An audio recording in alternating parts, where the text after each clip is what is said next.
What? No!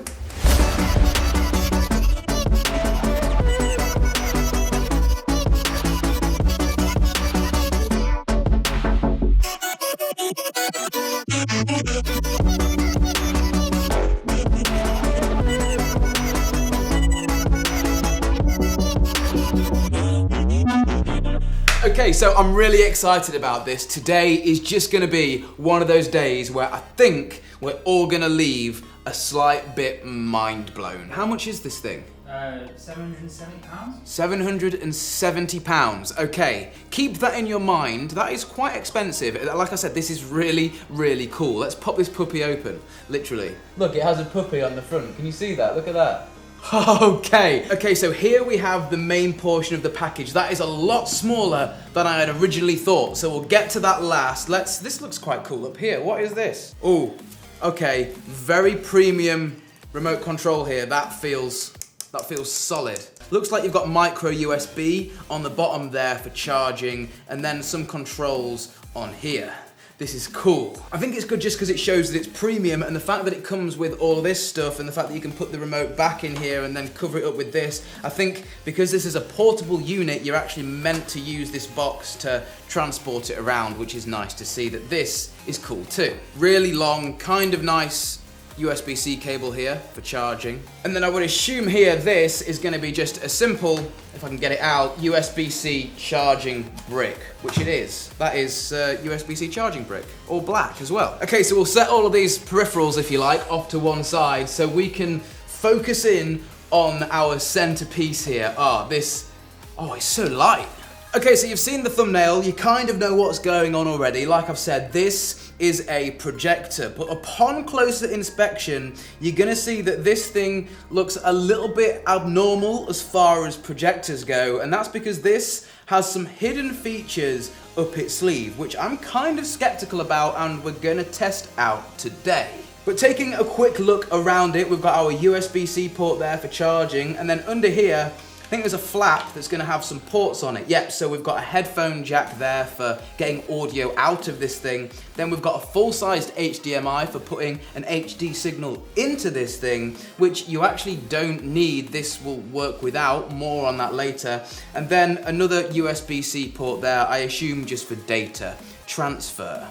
One thing I am noticing is this thing is picking up a hell of a load of fingerprints, but that's not really a problem because it's the price you pay when you're dealing with materials like this, and also this is a projector, so it's meant to stay in a static place. Talking about placing this thing, it's got some feet on the bottom so it can stand up like this, and then it's also got feet on the back so it can stand like this. Now we actually don't need this power cable and this brick because, well, I'm hoping the fact that the battery is charged in this. Yes, this has a battery in it and it runs Android. So I said earlier that you don't need to use that HDMI port on the side of it. That's because this has a Wi-Fi card and Android literally built right into it. And if you are bothered about the spec on the inside of this, it's got a Snapdragon 670 processor. On the top there you can see that it's got a camera on a projector, and then you've got a really large volume up, volume down button, and here is your power button. So I say we put this thing on the table like this and go ahead, hold that and wait for this puppy to come on. Okay, this is gonna blow your mind. Watch carefully.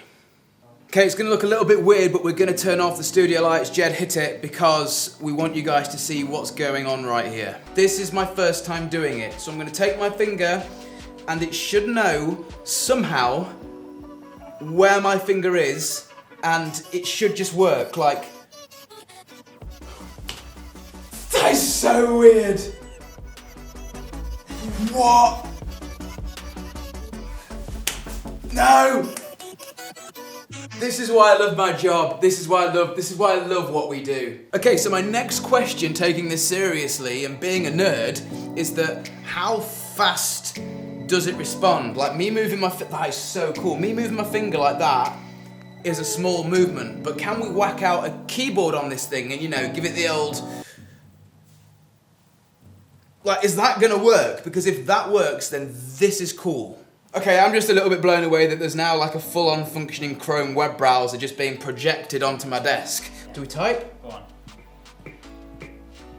Okay, I'm gonna get...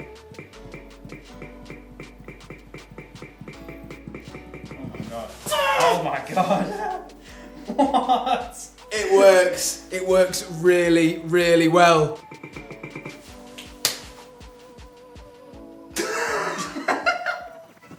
One more time.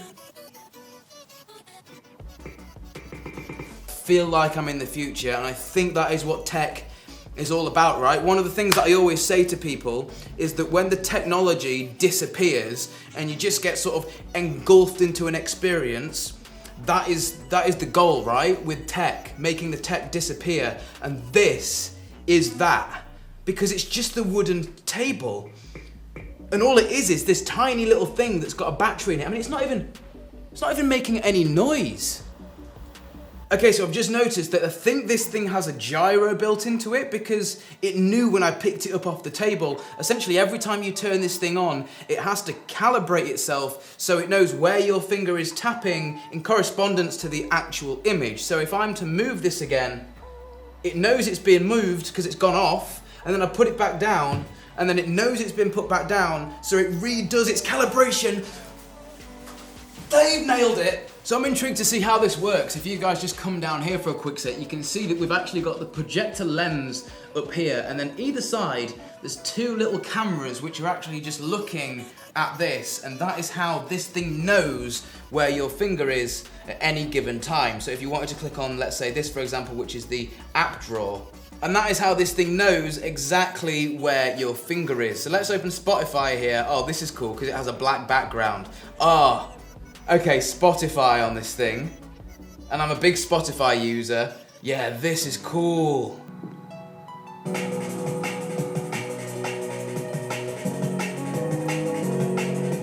This thing is cool. I love it.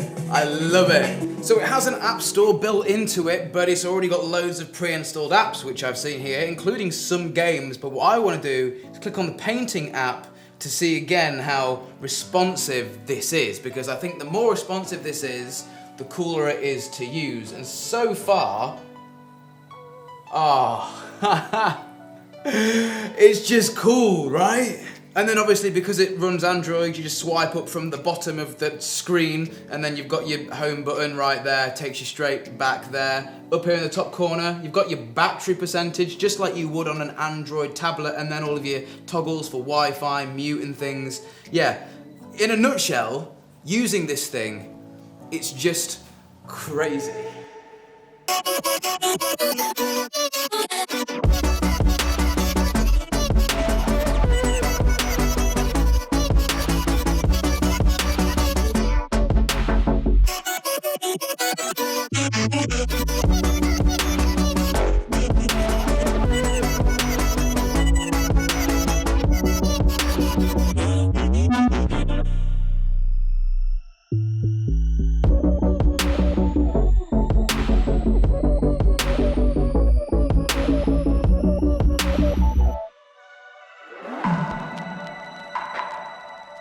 So I've been using this projector in my life for, I want to say, the best part of the last month, and I want to tell you guys my actual thoughts of it. Now, one of the first things that I want to mention is this projector, or this sort of smart device from the future, if you like, can be used in two ways. The first way, which we have demonstrated with it in this orientation, projecting its projection onto a flat surface and turning that into a touch area for you to interact with. That's cool. Its second feature is that you can actually place the projector down this way in front of a huge wall, and this thing can make up to a 100-inch short throw projector projection screen on the wall. Yes, you do lose obviously the touch functionality when it's in this mode, but this is essentially a short throw projector as well as a really cool touchscreen projector when it's placed down on a desk. Two separate use cases here. Now, the device itself runs a skinned version of Android, which is really great because it gives you options, and options are great when you're wanting to display content or media. So like, let's say you have this in its projector mode and you're just using this to create a rather large 100-inch projection on the wall. You don't actually have to plug in an entertainment source into the HDMI port in the side, although that is an option. Obviously it runs Android, so it has a web browser in it. You can get streaming services like Spotify and all of the video services you would like Netflix. You can watch on here, and it also has a remote control as well, so when it's in projector mode, you can use the remote control to control it. Really, really awesome. Some other features that I noted as well, it actually has built-in Airplay, so if you are in the Apple ecosystem, you can easily mirror your Mac screen to this, or even your phone or iPad screen to this, just to get some photos or content up on the table or big screen on the wall. And obviously, it has a built-in battery, so as you can see, this thing is working right now with the built-in battery, which I would say lasts me around an hour. You have to bear in mind that this is a projector, which they generally use quite a lot of power to run, with them being bulbed. So Alex, is it a gimmick or is it the real deal? That's the big question, and it's really hard to show you guys this on video. I think you really do have to use it. Personally, I've been using it as a projector. I've been using the HDMI import because I've been plugging in my computer up there, which I have in the room where I do all of my projecting, and I have all of my content on there. It's connected to my NAS essentially, so I'm using a computer plugged into the HDMI port. It's been working really, really well. Other use cases, in the tablet mode, let's call it, when it's projecting its image on to the worktop, I've been using this in the kitchen, mainly controlling things like Spotify. So when I've got my hands sticky making food, I can still change all of my Spotify tracks, and it honestly is really cool feeling like you're completely interacting with the countertop on the side. Now, because this runs a skinned version of Android, Hatchie have actually made their own applications for this device that integrate AI learning. Now, this is like, I don't know, extra features that this thing has that I would never have even thought of.